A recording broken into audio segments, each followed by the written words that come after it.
pido por favor que vayamos a 1 Samuel 24. 1 Samuel 24. Vamos a leer el verso 10. ¿Lo tienen? 1 Samuel 24. Dice así la palabra de Dios. He aquí han visto hoy tus ojos cómo Jehová te ha puesto hoy en mis manos en la cueva. Y me dijeron que te matase, pero te perdoné, porque dije, no extenderé mi mano contra mi Señor, porque es el ungido de Jehová. Bueno, mis hermanos, continuamos una vez más con el estudio, con las predicaciones expositivas de 1 Samuel. Hoy ya estamos con el capítulo 24. Y antes de entrar al capítulo 24, yo quisiera que nos acomodemos un poquito. Como hemos venido observando, David continúa huyendo de Saúl, ¿cierto? Eso fue lo último que vimos en el capítulo. De hecho, mis hermanos, fue la divina providencia de Dios la que libró a David y a sus hombres de caer en la mano del rey Saúl y su ejército. ¿Recuerdan donde lo venía persiguiendo? Y es que uno nota, mis hermanos, que entre más insiste Saúl en perseguir a David, más claramente se manifiesta la protección divina de Dios sobre su ungido. Incluso utilizando esos filisteos que llegaron a hacer problemas en el país, y Saúl entonces tuvo que salir para allá. De múltiples maneras, mis hermanos, el Señor extiende su mano poderosa para resguardar a David, a su ungido, reafirmando esto, mis hermanos, que ningún propósito humano puede frustrar el plan de Dios. Hermanos, es un hecho. Cada vez que los enemigos persigan a los que son del Señor, Dios de alguna manera los va a librar. De hecho, yo quiero mencionar el Éxodo 15, del 9 al 10, que dice esto. El enemigo dijo, perseguiré, apresaré, repartiré despojos, mi alma se saciará de ellos, sacaré mi espada, los destruirá mi mano. Y en el 10 dice, soplaste con tu viento, los cubrió el mar, se hundieron como plomo en las impetuosas aguas. Y alguien podría decir, ¿por qué dice eso de Éxodo 15, 19? Porque, mis hermanos, como dicen los académicos, en la Biblia nosotros vemos que Dios está comprometido en la empresa de no solamente preparar a su ungido, sino también de que por medio del ungido y esos hombres que Él va levantando, preservar a un pueblo. David, entonces, ante el entrenamiento divino y providencial en su vida que estamos viendo y que vamos a ver ahorita también, solo tiene que seguir confiando, solo tiene que seguir esperando y actuando como el hombre conforme al corazón de Dios que es. Ya habíamos visto que era eso. O sea, mis hermanos, David tiene que dejarse dirigir, ya no por sus impulsos, sino por Dios. Actuar y responder, incluso pensar a la manera de Dios. Entonces, entremos con los tres encabezados que traigo. El primero de ellos es, David confía, obedece y perdona. Vamos a leer los versos del 1 al 7. Dice así, 1 Samuel 24, del 1 al 7. Cuando Saúl volvió de perseguir a los filisteos, le dieron aviso, diciendo, he aquí David está en el desierto de En-Gadi. Y tomando Saúl 3,000 hombres escogidos de todo Israel, fue en busca de David y de sus hombres, por las cumbres de los peñascos de las cabras monteses. Y cuando llegó a un redil de ovejas en el camino donde había una cueva, entró Saúl en ella para cubrir sus pies. Y David y sus hombres estaban sentados en los rincones de la cueva. Entonces los hombres de David le dijeron, he aquí el día que te dijo Jehová, he aquí que entrego a tu enemigo en tu mano, y harás con él como te pareciere. Y se levantó David y calladamente cortó la orilla del manto de Saúl. Después de esto, se turbó el corazón de David porque había cortado la orilla del manto de Saúl. Y dijo a sus hombres, Jehová me guarde de hacer tal cosa contra mi señor, el ungido de Jehová, que yo extienda mi mano contra él, porque es el ungido de Jehová. Así reprimió David a sus hombres con palabras y no les permitió que se levantasen contra Saúl. Y Saúl, saliendo de la cueva, siguió su camino. Después de que Saúl regresa de derrotar a los filisteos, de perseguirlos, de hecho un comentarista decía, mira qué curioso, ni siquiera le pone atención a lo que hizo con los filisteos. Regresa de derrotarlos. Providencialmente, como les dije, los filisteos mismos habían sido una herramienta de Dios para librar a su ungido David. Cuando Saúl había tenido que ir allá a defenderlo, a defender el país, habían acorralado a David, mis hermanos. Lo tenían listo. Son solamente 600 hombres contra todo el ejército, contra toda la logística de élite que Saúl lleva para matar a David. Alguien de nuevo, mis hermanos, es costumbre y le avisa a Samuel que David está escondido con sus hombres en un lugar que se llama Engadi. Saúl siempre tiene esos mensajes, como en estos tiempos de WhatsApp, de alguien que está viendo dónde está metido David y le avisa. Para que nos hagamos la idea de este lugar en Engadi, mis hermanos, son unas montañas rocosas, llenas de cavernas, acantilados. Yo no sé si han visto ustedes por imágenes esas cabritas o por National Geographic, donde salían unas cabritas que van subiendo peñascos, mis hermanos, que son totalmente verticales y ellas van allá acomodaditas subiendo poco a poco. Y ahí van esas cabritas. Bueno, mis hermanos, ellas van trepando esas montañas. Más o menos nos damos una idea de dónde estaba David escondido. Ellas van ahí ágilmente, mis hermanos, en esas montañas con muchas piedras, un terreno muy difícil para conducirse, un terreno totalmente difícil para que el ser humano se mueva. Sí se puede, pero es difícil. Entonces, yo no sé si han visto esos lugares. De ahí, mis hermanos, se pueden ver esas cuevas. Esas son las cuevas de Engadi. Yo vi una foto, es un lugar, mis hermanos, demasiado bonito y se ve ahí esas piedras, huecos, donde usted puede meterse y esconderse ahí. Ese lugar le sirve a David de refugio ante la obstinada persecución que le está haciendo Saúl para matarlo. Siendo avisado, Saúl se arma con 3,000 hombres escogidos. Ahora, estos escogidos, mis hermanos, es que de todo Israel, él tomó hombres de élite, lo mejor, solo para salir a matar a David, que tiene 600 hombres. O solamente David. No importa, mis hermanos, para Saúl, si el terreno es difícil o si pone en riesgo a sus hombres. Ahí va el obstinado Saúl, con el odio como su motor para buscar a David donde sea y darle muerte. Cuando van de camino, llegan a un redil de ovejas.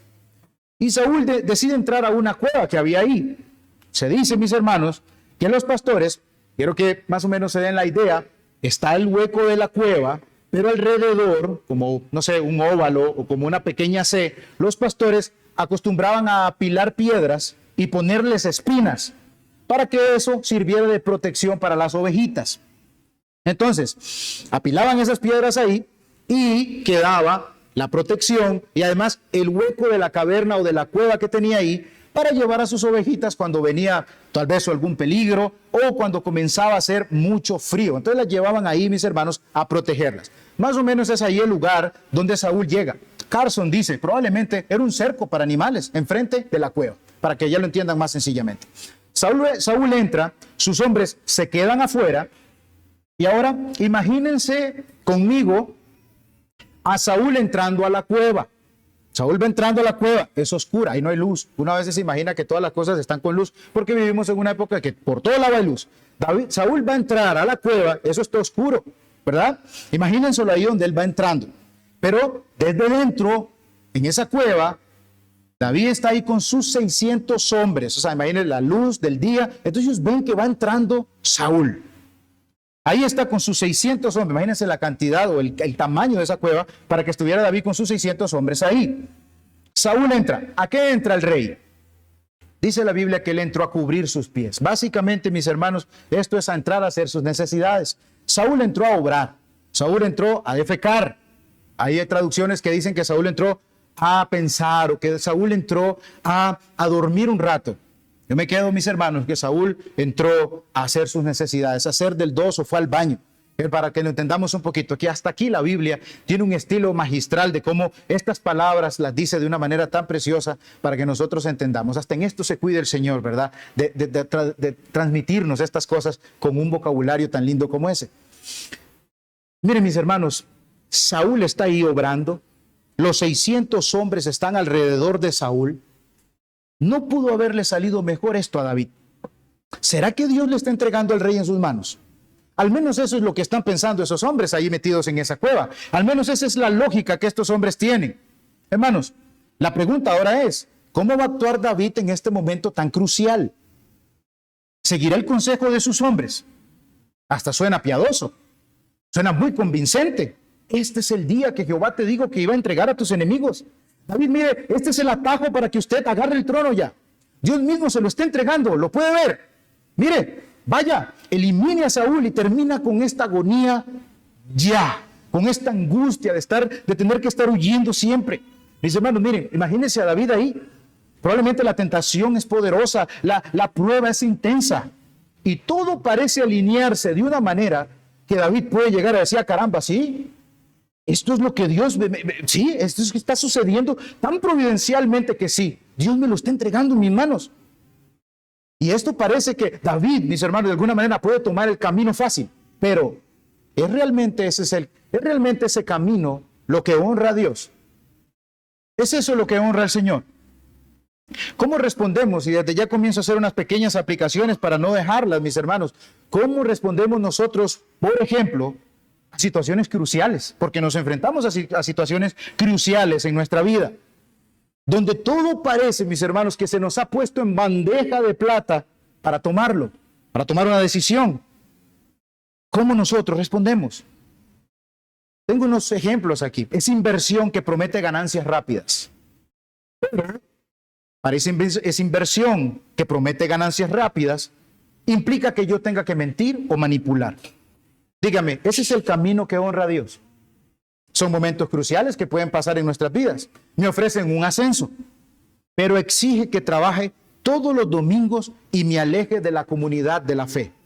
¿Vale la pena? Eso es lo que honra al Señor. Noten, es un ascenso. Ya usted tiene el trabajo. Ese ascenso vale para que yo tenga que abandonar la comunidad de la fe y adorar juntamente con mis hermanos.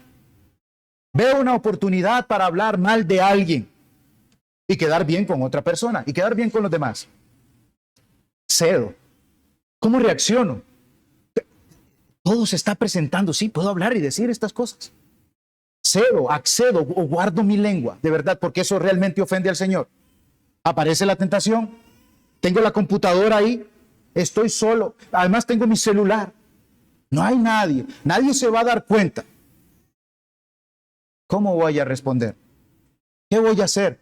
¿Cómo voy a reaccionar ante esto? Llega la mañana de domingo, una lluvia riquísima.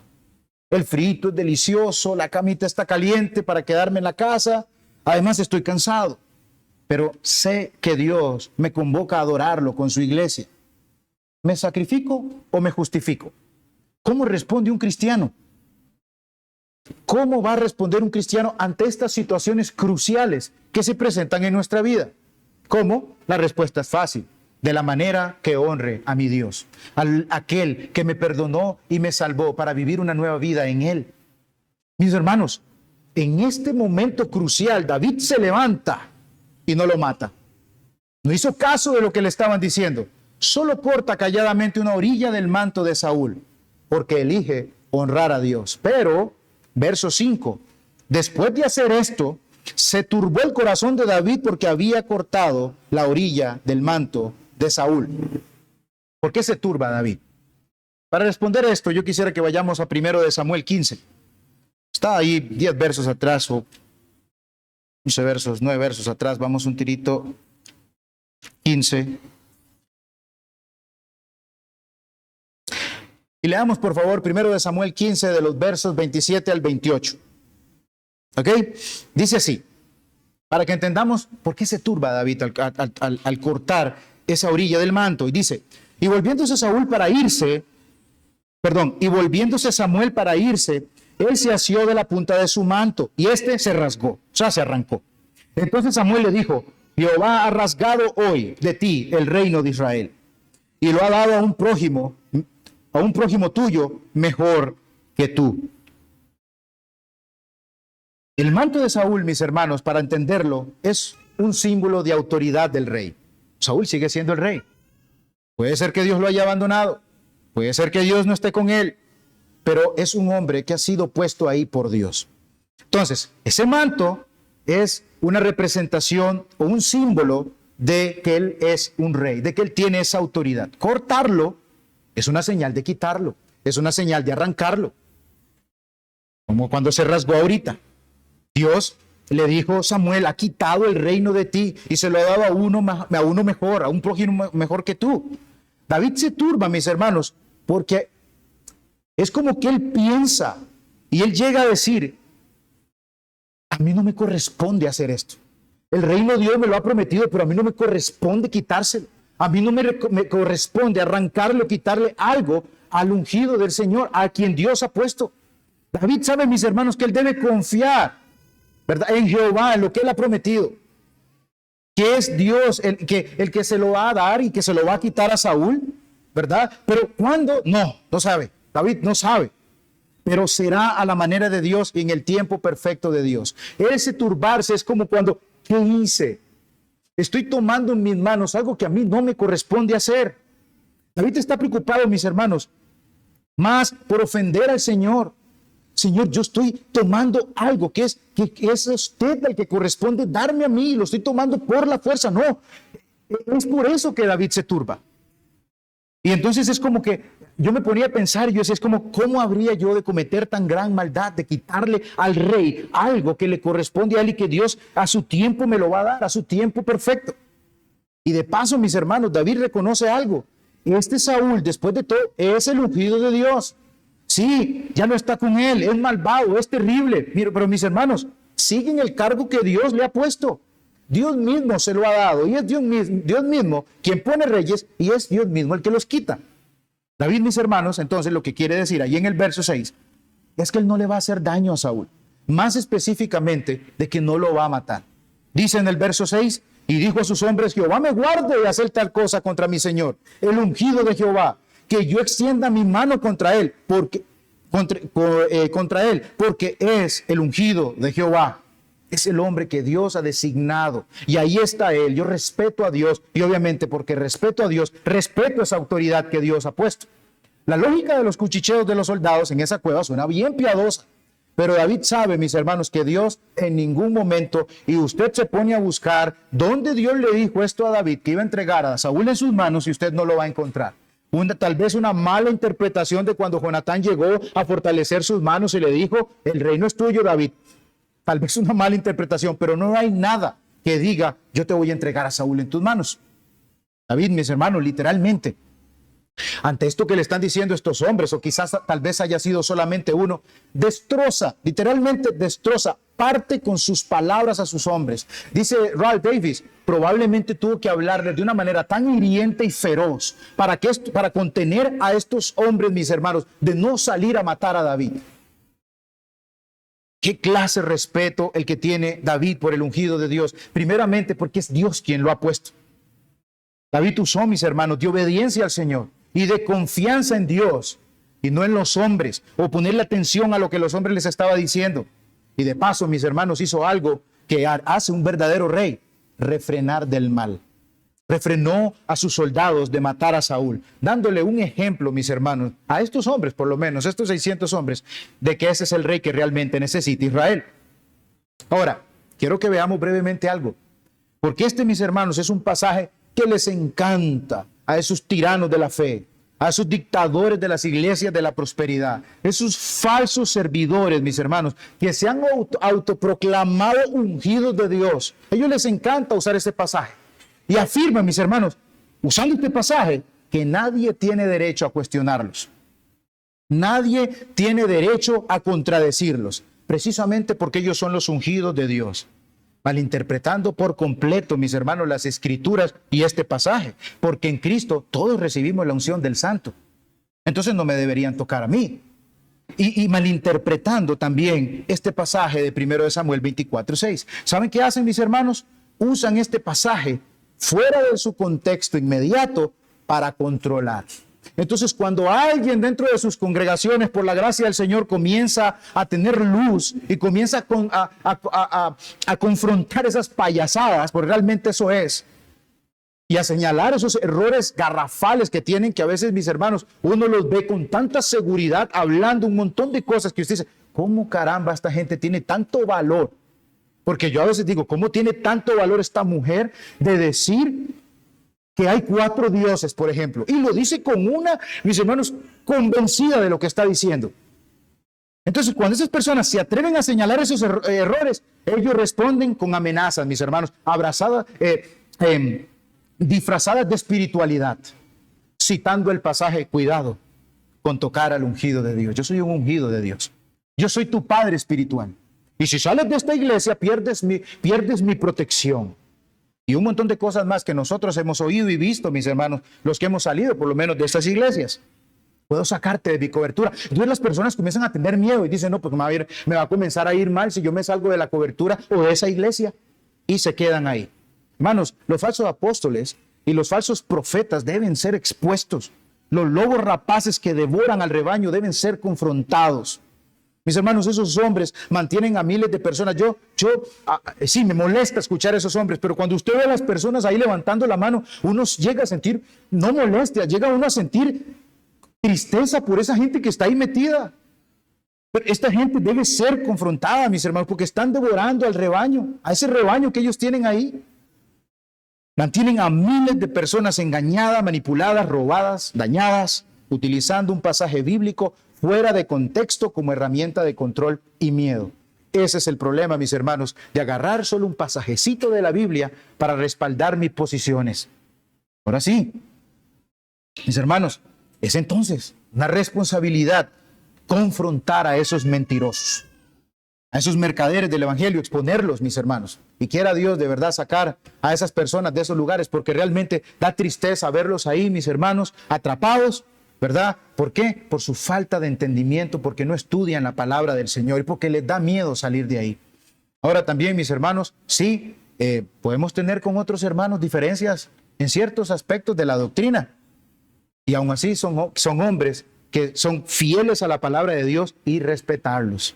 Apocalipsis 2:2 dice, yo conozco tus obras y tu arduo trabajo y paciencia, y que no puedes soportar a los malos, y has probado a los que se dicen ser apóstoles y no lo son, y los has hallado mentirosos. Hay una responsabilidad, mis hermanos, de confrontar el error. Ahora, mis hermanos, oren por nosotros. ¿Por qué? Porque nosotros no estamos exentos de caer en algún tipo de error garrafal. Podemos tener diferencias. Pero una cosa, mis hermanos, es caer en este tipo de errores donde yo quiero manipular, donde yo quiero dañar al pueblo del Señor. Y que oren para que su Espíritu Santo nos siga ayudando a nosotros, nos siga llevando por esa senda de la verdad bíblica, que no nos apartemos de ella ni a derecha ni a izquierda. Hermanos, miren, no vamos a un seminario para tirarnos de los teologazos. ¿Sabe por qué vamos, mis hermanos? Porque tenemos miedo de utilizar la palabra de Dios para nuestro beneficio. Nosotros queremos utilizar la palabra de Dios para el beneficio de su pueblo y principalmente la gloria de Dios. Ahora sí, quería nada más mencionar eso, porque si llega a un punto de que me molesta que utilicen pasajes de la Escritura para defender sus sinvergüenzadas y tengan a un montón de gente atrapadas con eso. Ahora sí, Saúl termina de hacer sus necesidades, no ha oído nada, absolutamente nada de lo que ha pasado en esa cueva, lo ha podido oír. Probablemente la bulla de los animales afuera, sus soldados que están ahí, ayudaron a que no se oyera nada. Sigue su camino decidido de ir a matar al que le acaba de perdonar el pellejo. No solo nosotros, mis hermanos, vamos a ser testigos o somos testigos ahorita de la inocencia de David. Miren que no lo mató. No tiene intención alguna David, mis hermanos, de matar a Saúl. Como en la paranoia Saúl se lo imagina. Ahora, va a ser el propio Saúl quien lo compruebe con sus propios ojos. Él mismo, mis hermanos, ahorita lo vamos a ver, se va a convertir en testigo de que David, lejos de buscar venganza, más bien ha buscado o ha elegido honrar a Dios, perdonando a ese ungido de Dios, incluso cuando David tuvo, mis hermanos, la oportunidad de matarlo. Hay un soldado de David, más adelante lo vamos a ver cuando le dice cosas malas a David, ¿verdad? Cuando David va huyendo de su hijo y le dice, él le va gritando cosas y le dice, David, déjeme bajarme, que solamente de una vez le quito la cabeza. Estos soldados eran hombres feroces, fuertes, y David no mató a Saúl. Vámonos ahora, mis hermanos, al segundo punto. David y sus argumentos de inocencia del 8 al 15, y dice, también David se levantó después y saliendo de la cueva dio voces detrás de Saúl diciendo, mi señor el rey. Y cuando Saúl miró hacia atrás, David inclinó su rostro a tierra e hizo reverencia. Y dijo David a Saúl, ¿por qué oyes las palabras de los que dicen, mira que David procura tu mal? He aquí que han visto hoy tus ojos como Jehová te ha puesto hoy en mis manos en la cueva. Y me dijeron que te matase, pero te perdoné, porque dije, no extenderé mi mano contra mi Señor, porque es el ungido de Jehová. Y mira, Padre mío, mira ahora la orilla de tu manto en mi mano, porque yo corté la orilla de tu mano y no te maté.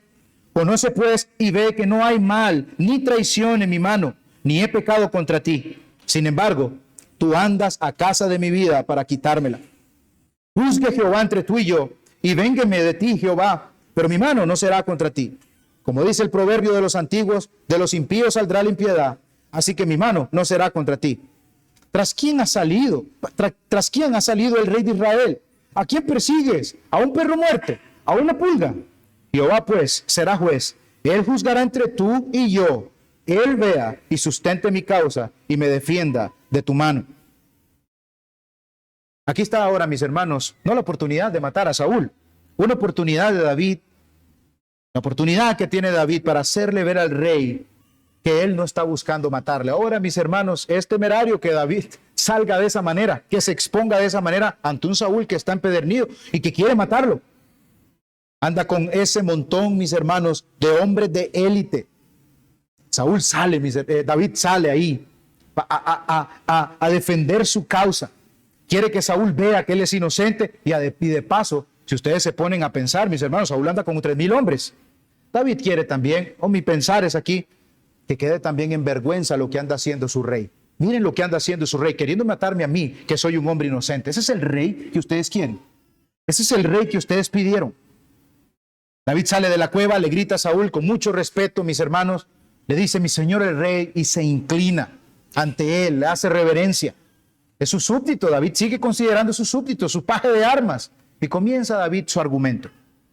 Comenzando primeramente porque no se aprovechó de él allá en la cueva, cuando el rey estaba totalmente vulnerable. Ese es el primer argumento de su inocencia. David solo tomó el pedazo de tela de su manto, dejándonos ver que sus intenciones no eran malvadas.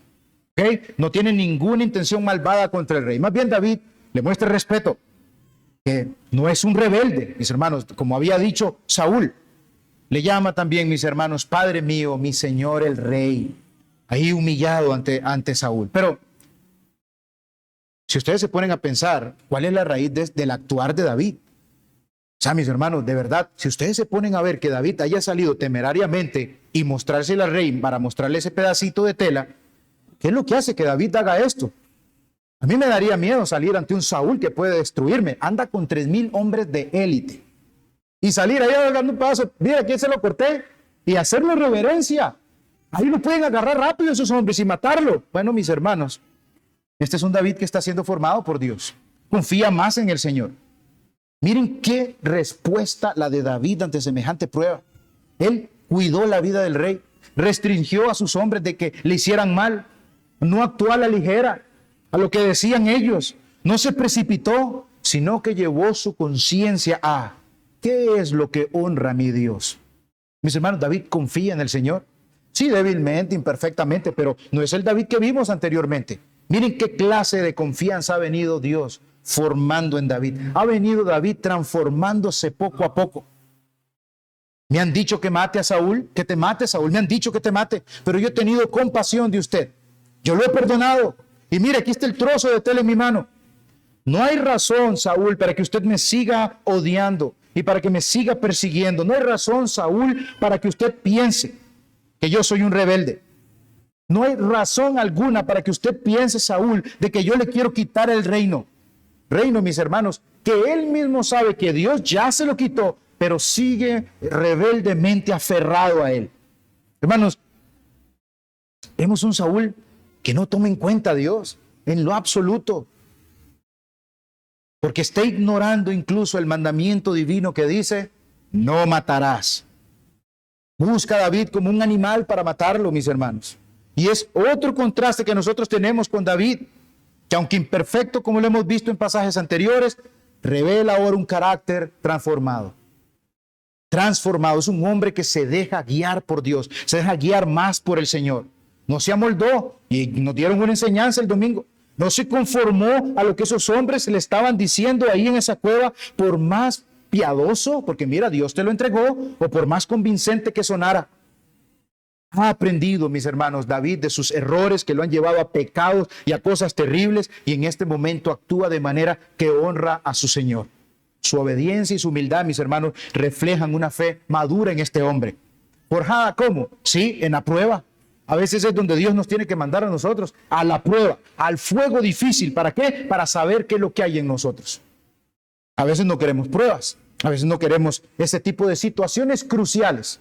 Y muchas veces van a tener que venir ese tipo de situaciones cruciales en nuestra vida para ver de qué estamos hechos, como las situaciones cruciales que pusimos hace un rato. Su segundo argumento, mis hermanos, de David, de su inocencia, es que también, y así lo veo yo también, es que además de que David apela al juicio de Dios, ¿verdad? En su defensa, hay una acusación. David quiere, además en su argumento, ¿verdad? De su inocencia, él quiere dejar a Saúl acusado, ¿verdad? Como es usted, Saúl, es usted el malvado, y lo hace de una manera, con un estilo genial. Pues David dice, citando esto, mis hermanos, leamos el proverbio 12:13, los versos 12-13, porque él cita un proverbio y dice así: juzgue Jehová entre tú y yo, y véngame de ti Jehová, pero mi mano no será contra ti. Como dice el proverbio de los antiguos, de los impíos saldrá la impiedad, así que mi mano no será contra ti. Básicamente lo que David le está diciendo es, los actos malvados provienen de gente malvada. Yo te acabo de perdonar. Yo a usted lo perdoné, Saúl. Eso habla mucho de mí. Si yo fuera perverso o malo, hace que yo lo hubiera matado y no lo hice en esa cueva. Pero usted, Saúl, y ahí está la acusación, ahí está la inocencia de David y ahora la acusación, pero usted anda persiguiéndome para matarme. Eso habla muy mal de usted. Y yo no soy más que un perro muerto. Mire, esto es, mis hermanos, David le hace ver a Saúl, qué tonto es lo que usted anda haciendo, Saúl, persiguiéndome a mí. Yo no soy nadie. Perro muerto era una figura de algo despreciable, mis hermanos. Y pulga era una insignificancia. Yo no soy absolutamente nadie. Pero usted me anda siguiendo para matarme. Usted es un malvado. Si Dios juzga a David, mis hermanos, ¿cómo creen ustedes que sale David en este juicio? Inocente, ¿cierto? Es inocente, saldría inocente. Por eso muchas veces cuando nosotros leemos los salmos, y por ejemplo el Salmo 7, él dice en el versículo 8, júzgame, oh Jehová, conforme a mi justicia. Y hay mucha gente que dice, caramba, pero ¿cuál justicia si usted no tiene justicia, David? Que es justo solo en el Señor. Y él dice, y conforme a mi integridad. Cuando nosotros leemos esto en los salmos, ¿sabe por qué, mis hermanos? Es un David que reconoce su inocencia frente a acusaciones falsas. No es que es perfecto y justo para presentarse delante del Señor. No, es que esa justicia, es que él ha actuado íntegramente para con el rey Saúl. Él no ha buscado matarlo en ningún momento. Ya con eso, mis hermanos, es claro que David, y como decía ahora el hermano, su conciencia es, yo soy inocente. Estoy claro de que yo soy inocente. Es usted el culpable que busca matarme, Saúl. Ya no necesita hacer más nada. Deja todo en las manos del juez justo. Que él defienda mi caso. Yo no voy a hacer nada contra usted. Y si Dios castiga a Saúl, mis hermanos, como realmente lo vamos a ver, porque Dios sí castiga a Saúl, y así es, David no va a hacer absolutamente nada contra él. Dice un comentarista, David hizo lo más difícil. ¿Qué fue lo más difícil? Confiar en Dios para que lo liberara en vez de confiar en sí mismo. Romanos 12:19, mis hermanos, ahora se los mencionaba a unos hermanos, dice, cuando yo miraba esto, donde David no tomó venganza del rey Saúl, más bien sale a defender su causa, y uno podía decir, caramba, David, es justo que lo mate. Este hombre ha sido tan dañino para usted, mátelo. Yo decía, mía es la venganza, dice el Señor. Mía es la venganza, dice el Señor, citando Pablo, usando Romanos 12:19, pero ¿saben de dónde cita Pablo esto? De Deuteronomio 32, donde se muestra a Dios, mis hermanos, como un vengador y juez de sus enemigos. Pero también, mis hermanos, representa la realidad, porque si ustedes leen todo Deuteronomio 32, representa la realidad, mis hermanos, de que del mismo pueblo de Israel pueden salir enemigos del Señor. Yo soy de los que cree que cuando Jacob vaya en Génesis 49, dice, Dan, serpiente que está junto al camino, que muerde los talones. Dan es una serpiente. ¿Dan de dónde es? Es una tribu de Israel. Por lo tanto, mis hermanos, según la teología bíblica, en ese plan redentivo, mis hermanos, Y viendo aquí Deuteronomio 32, los enemigos pueden salir del mismo pueblo de Dios. Saúl, mis hermanos, el simple hecho que esté en oposición con el ungido o contra el ungido de Dios, que es David, automáticamente lo pone, mis hermanos, en rebeldía contra Dios mismo, lo pone en rebeldía contra lo que Dios ha establecido, y por lo tanto lo pone como un enemigo que tiene que ser juzgado duramente por la mano de Dios. ¿Y qué tiene que hacer con su ungido? Tiene que rescatarlo, tiene que protegerlo y tiene que guardarlo. Después de oír estos argumentos, mis hermanos, tan contundentes y que debieron haber dado mucho miedo a Saúl, que Dios te juzgue, porque yo sí soy inocente, y que dejan claramente a David, mis hermanos, como un hombre inocente, veamos la respuesta de Saúl. Este ya es el último punto. Punto 3, Saúl honra la compasión de David. Leamos del 16 al 22 y dice así. Aconteció que cuando David acabó de decir estas palabras a Saúl, Saúl dijo, ¿no es esta la voz tuya, hijo mío David? Y alzó Saúl su voz y lloró y dijo a David, más justo eres tú que yo, que me has pagado con bien habiéndote yo. Me llama la atención esto. Y dice Saúl, le dijo a David, más justo eres tú que yo, que me has pagado con bien, habiéndote yo pagado con mal. Tú has mostrado hoy que has hecho conmigo bien, pues no me has dado muerte, habiéndome entregado Jehová en tu mano. Porque ¿quién hallará a su enemigo y lo dejará ir sano y salvo? Jehová te pague con bien por lo que en este día has hecho conmigo.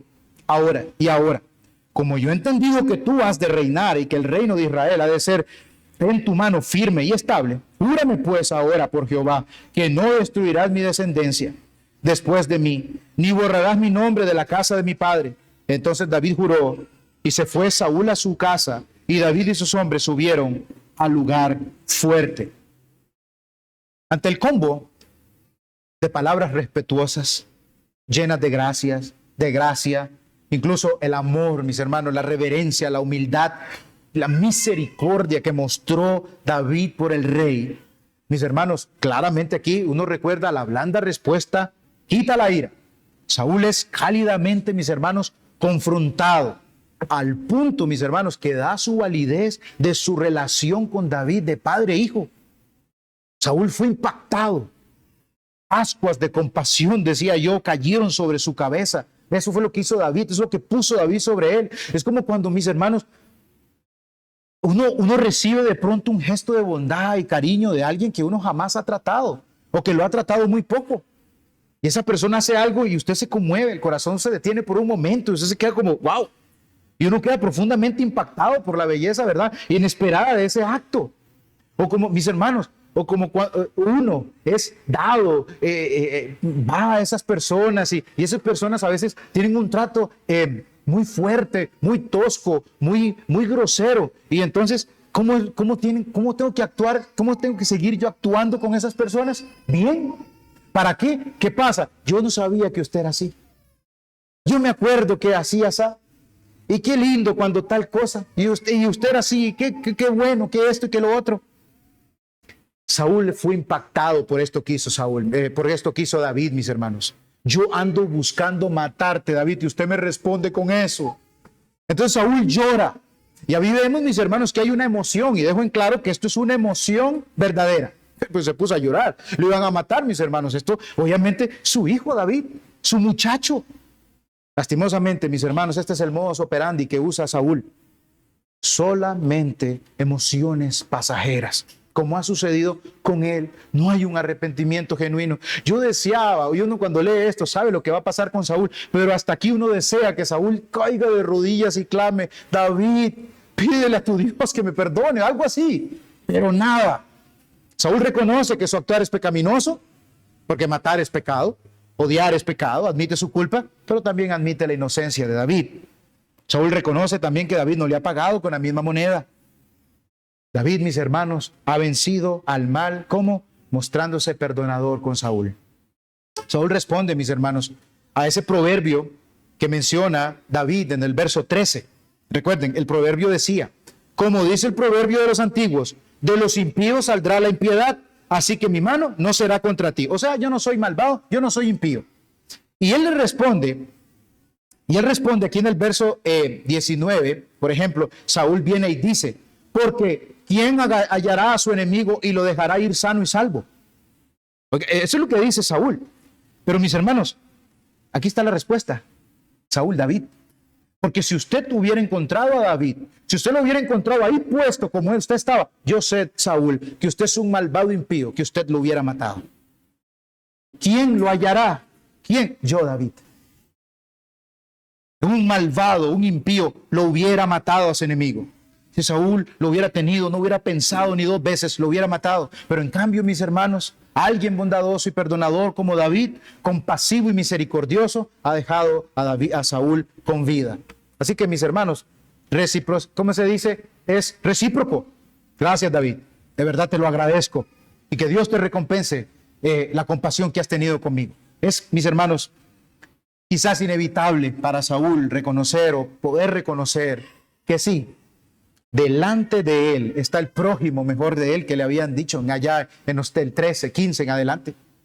Se lo ha mostrado y de qué manera, mis hermanos. No hay duda de que David es ese rey que Israel necesita y les vuelvo a decir, les vuelvo a mencionar, Saúl ya lo sabe. Capítulo 13, capítulo 15 y ahora el 23 se lo vienen diciendo, pero él aún quiere matarlo. Le vale a Saúl lo que Dios ha dicho. De que va a haber uno mejor que él. Y le vale los mandamientos del Señor. No matarás. Le vale todo eso. Dice 1 Samuel 23, 17. Y le dijo, este es cuando Jonatán llegó a fortalecer a David. No temas, pues no te hallará la mano de mi padre, de Saúl mi padre. Y tú reinarás sobre Israel. Y yo seré segundo después de ti. Termina Jonatán. Y aún Saúl mi padre así lo sabe. Y aún a Saúl su padre vivía con esa molestia de que de que David le iba a quitar el reino, que Dios le iba a dar el reino a uno mejor que él. Y aún así sabiendo que ya Dios se había apartado de él, que eso no le correspondía, seguía empedernido con ir a matar a David. Dios, mis hermanos, no iba a permitir que este hombre frustrara lo que él llevaba en su plan redentivo. Aquí ahora reconoce esta verdad ante David. Y sabiendo que va a ser David el que lo va a reemplazar, le pide que no destruya a sus descendientes. Esa era la costumbre, creo que la mencioné, tal vez no la mencioné la última vez de una manera más clara, pero esa era la costumbre en aquellos tiempos, ¿verdad? Como eliminar a los descendientes del rey que ya iba de salida, ¿verdad? Porque dejar con vida a esos hijos, pues representaba de alguna manera, mis hermanos, una amenaza al nuevo rey, al nuevo monarca que se estaba sentando en el trono. David, mis hermanos, teniendo pacto hecho con Jonatán, papá, adivinen, Jonatán es hijo de Saúl, le jura que no va a destruir a su descendencia. Saúl tiene todas las razones para creerle a David. Saúl tiene todas las razones para confiar en David. Ambos se retiran, uno a su casa en Gabá, y David y sus hombres, mis hermanos, tienen todas las razones para no confiar en Saúl. Fue solamente una emoción, y eso no confirma que haya habido un arrepentimiento genuino, como, mis hermanos, hemos visto ya en pasajes donde sí, ya no le voy a hacer nada a David, y después lo anda siguiendo, y vamos a ver que así lo va a seguir más adelante. ¿Qué hace David? Se tiene que ir con sus 600 hombres a refugiarse al lugar fuerte. Mis hermanos, ya terminé con la exposición. Ahora yo solamente quiero extraer algo acá. Para los puritanos, el pecado no era solamente transgresión, sino también oposición, rebeldía directa, una voluntad rebelde contra el Señor, un puño levantado contra Dios diciéndole: yo, me vale lo que usted diga, no me importa. El hombre, eso es mío, no es de los puritanos. El hombre, mis hermanos, caído, no solo desobedece, sino que de alguna manera es como que el hombre caído desea destronar a Dios, quitar a Dios y sentarse uno ahí. Resistir su soberanía, rechazando, deteniendo con injusticia su verdad. Es como que uno quiere agarrar un arma. Si uno pudiera agarrar un arma y cometer teocidio, uno lo haría y le dispararía a Dios para quitarlo del camino, yo poder vivir como yo quiero. Mis hermanos, la visión radical que los puritanos tenían del pecado, porque no es cosa mínima el pecado, llevó a estos hombres a enfatizar la necesidad de la regeneración total. Mis hermanos, ¿por qué? Porque hay una depravación total en nosotros. Hay una corrupción total en nuestras almas, en nuestro cuerpo, completamente corrompidos. Esto entonces, mis hermanos, nos lleva a ver la necesidad de un nuevo nacimiento. Así lo decían ellos. Esto también nos lleva a que haya en nosotros la necesidad de un nuevo nacimiento. Si algo necesita el hombre caído es ser transformado, perdonado, liberado por el Señor. Que sea que el Señor transforme su corazón y lo someta a su gracia divina. Y a ver también, mis hermanos, esto, la corrupción del pecado, la maldad del pecado, esto también nos debe llevar a ver la necesidad que nosotros tenemos del perdón de todos y cada uno de nuestros pecados. Los pecados no son poquita cosa. Llevaron a Cristo, mis hermanos, a ser molido allá en el Calvario por culpa de nosotros y nuestros pecados. Y aquí es donde me quiero enfocar.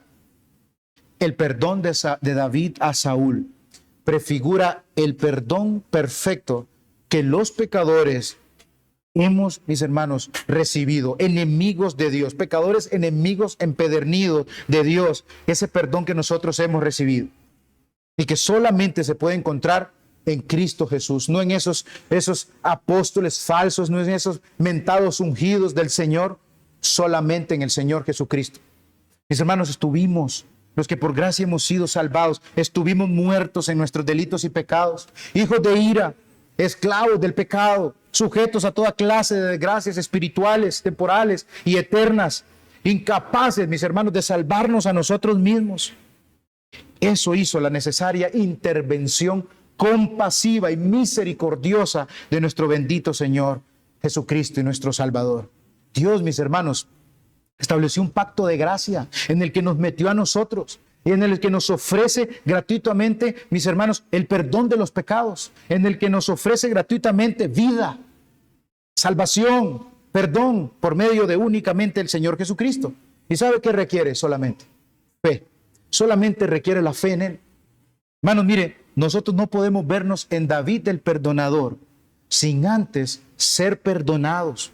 Porque somos como Saúl, mis hermanos, empedernido, buscando y yendo en contra del Señor, rebeldes en contra del Señor.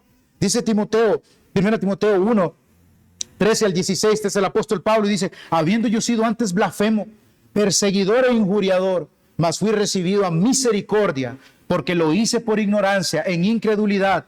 Pero la gracia de nuestro Señor fue más abundante con la fe y el amor que es en Cristo Jesús. Palabra fiel y digna de ser recibida por todos, que Cristo Jesús vino al mundo para salvar a los pecadores, de los cuales yo soy el primero. Pero por eso, o por esto, fui recibido a misericordia, para que Jesucristo mostrase en mí el primero de todo, en mí el primero toda su clemencia, para ejemplo de los que habrán de creer, de los que habrían de creer en Él para vida eterna. Cristo, mis hermanos, con su obra en la cruz nos ha limpiado, nos ha declarado justos, nos ha, mis hermanos, tenido misericordia. Ahí estábamos nosotros, enemigos puestos para que sacara su arco y nos disparara y luego nos matara, pero obró la misericordia en nosotros. Ha borrado completamente, mis hermanos, de nosotros el récord de pecados que le ofendían a Él y nos ha perdonado. Y no lo merecíamos, mis hermanos, no lo merecíamos. Cuando nos encontró, mis hermanos, en pecado, en oposición. No había nada en su corazón cuando Él nos encontró que quisiera ir a Él. Él tuvo que obrar algo en nosotros. ¿Qué debía hacernos, mis hermanos, el Señor a nosotros en nuestro pecado, según Saúl en el verso 19? Porque ¿quién hallará a su enemigo y no lo dejará ir sano y salvo? Mis hermanos, solo el Señor. Un enemigo malvado nos hubiera destruido. Y mire cómo Dios nos ha dado vida. Pero no nos mató. Y dice Romanos 5:8, mas Dios muestra su amor para con nosotros, en que siendo aún pecadores, Cristo murió por nosotros, mató a su Hijo en lugar suyo y en lugar mío. Era necesario que se derramara la sangre de ese Cordero en nuestro lugar. ¿Para qué? Para remitir todos nuestros pecados. La misericordia de David, mis hermanos, a Saúl, apunta a la misericordia, a la compasión, al perdón de nuestro precioso y bendito Señor Jesucristo. Nosotros vivimos en rebeldía y en oposición contra Él, y Él mostró su amor con nosotros. Como les dije, qué impacto pudo haber sido cuando andaba Saúl buscando a David para matarlo, pero yo te he perdonado. Vive, dice el Señor allá en Ezequiel 16. Estábamos muertos en nuestros delitos y nuestros pecados, mis hermanos, ensangrentados, como dice ese pasaje, pero yo te dije, vive. Siendo entonces, mis hermanos, perdonados por nuestro Señor, su Espíritu ahora habita en nosotros, para que ahora sí, nosotros podamos hacer aquellos que se humillan, que se someten a su palabra, que honran a Dios en todo, que confiesan sus pecados, que perdonamos, como un día nosotros fuimos perdonados, y pedimos continuamente perdón al Señor, renovando nuestra fe y nuestro arrepentimiento constantemente. Para llegar a ser como hombre, como es David, es porque el Señor nos ha rescatado, porque el Señor nos ha perdonado. De lo contrario, mis hermanos, si no hubiera una obra de salvación, de transformación en David, lo hubiera matado. Un día nosotros fuimos enemigos de Dios, hoy somos sus hijos, nos ha adoptado. Que esto, mis hermanos, a nosotros nos lleve entonces a vivir vidas que le rinden culto, que están totalmente entregadas a Él, que glorifican, que honran a nuestro bendito Salvador en todo lo que nosotros hagamos. ¿Y sabe cuál es el secreto para poder hacer esto? Que usted se predique el Evangelio todos los días. El Evangelio que usted, creyente, conoce. Ese es el secreto para que podamos amar y perdonar a nuestros enemigos. Ese es el secreto para bendecir a los que nos maldicen. Ese es el secreto para hacerle bien a los que nos aborrecen. Ese es el secreto para orar por los que nos ultrajan y nos persiguen. Ese es el secreto para no tomar venganza en nuestras manos. Ya no le voy a hablar a ese hermano porque no me saludó. Es el Evangelio, el secreto, mis hermanos, para que yo me sacrifique por mi Señor.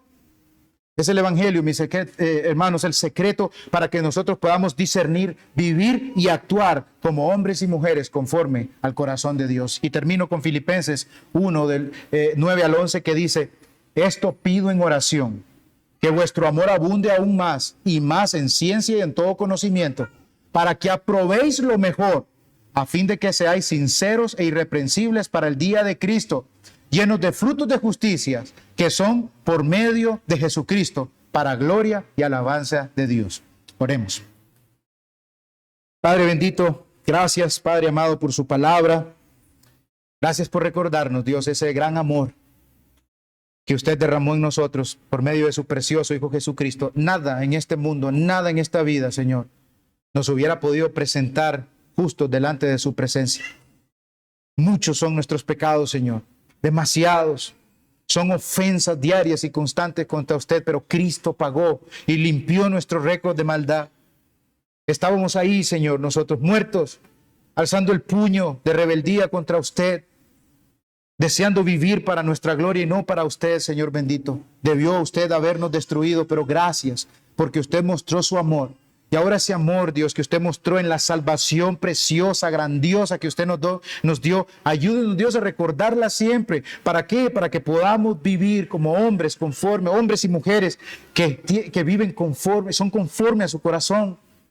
Dios, ayúdenos a sacrificarnos para honrarlo a usted. Amén.